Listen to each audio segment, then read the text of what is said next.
Zion National Park, the wilderness beyond Angel's Landing. Zion National Park contains 230 square miles of wilderness. It receives 5 million visitors per year, and the overwhelming majority of them spend most of their visit on a single trail.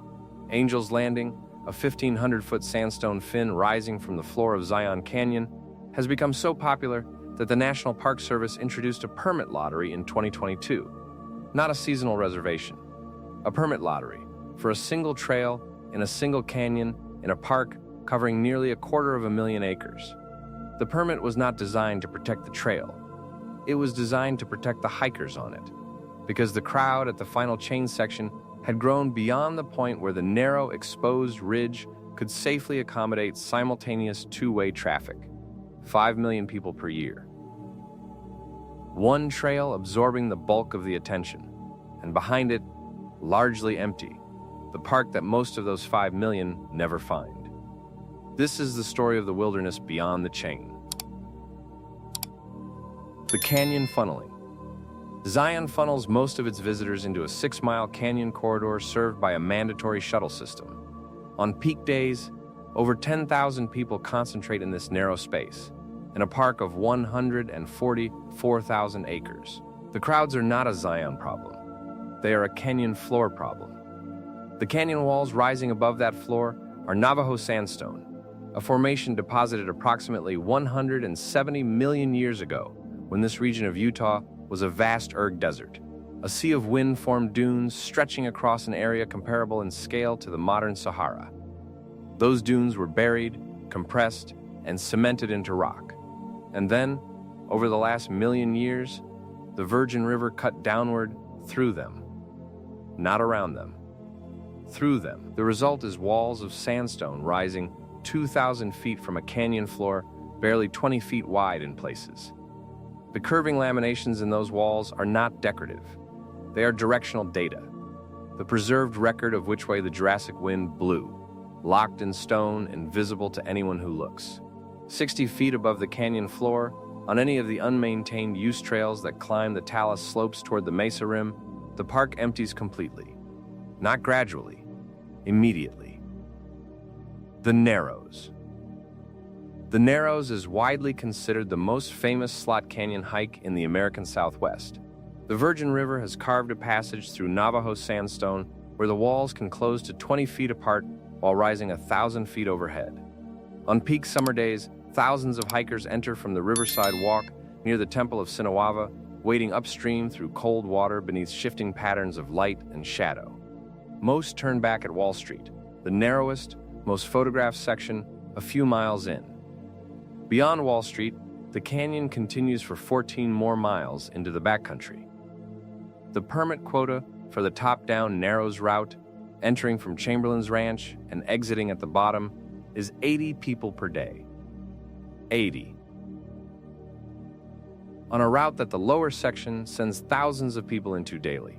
What those 80 people find beyond Wall Street, the Mystery Canyon confluence, the deep pool sections, where the walls close to shoulder width and the sky above reduces to a ribbon of blue, exists in a different experiential category from the lower section entirely. Not because the geology changes, because the crowd disappears, and the canyon reasserts its actual scale. The Narrows does not end at Wall Street. It begins there, the Mesa de Kolob. Most visitors to Zion never look up, literally. The canyon draws the eye downward and inward, but the mesa tops above the canyon walls rise to between 7,000 and 8,000 feet, a separate ecosystem from the canyon floor below. Trails like the West Rim Trail climb through switchbacks into open pine forest.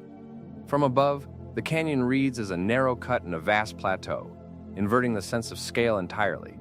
Remote routes like the Wildcat Canyon Trail see fewer than 1,000 visitors per year. 30 miles northwest of Zion Canyon, accessible via a separate park entrance that most visitors drive past without stopping, lies Kolob Canyons. Kolob Arch, with a span of 287 feet, was for decades considered the largest natural arch on Earth. By any standard, it remains one of the most extraordinary geological structures in North America. The trail to it is 14 miles round trip. It receives a fraction of the visitation of Angel's Landing. The reason is straightforward. Kolob Arch is not on the main canyon shuttle. It is not in the standard Zion itinerary. It is not in the photograph that most people carry in their minds when they think of the park. Kolob exists in full public view, inside the same park boundary, on the same map. It is not hidden. It is simply ignored by the collective inertia of an itinerary that was set decades ago and has never been meaningfully revised. Wildlife. The canyon walls above the shuttle line are not empty. The peregrine falcon, the fastest animal on Earth, capable of reaching speeds exceeding 200 miles per hour in a hunting stoop, nests on the sandstone ledges of Zion Canyon in numbers that make the park one of the most significant peregrine breeding sites in the American Southwest. The birds were eliminated from most of their historic range by deck contamination in the mid-20th century. Zion's cliff faces, inaccessible to ground predators and largely undisturbed by human activity at elevation, provided nesting habitat that survived the population collapse. Today, roughly 40 to 60 individual peregrines inhabit the park. The canyon also supports a population of desert bighorn sheep that move along cliff faces at angles that appear physically impossible for an animal of their mass. The sheep use the same sandstone ledge systems that make Angel's Landing's upper section dangerous for humans as casual movement corridors, traversing exposures that require chains, grip tape, and full concentration from a bipedal animal in soft shoes.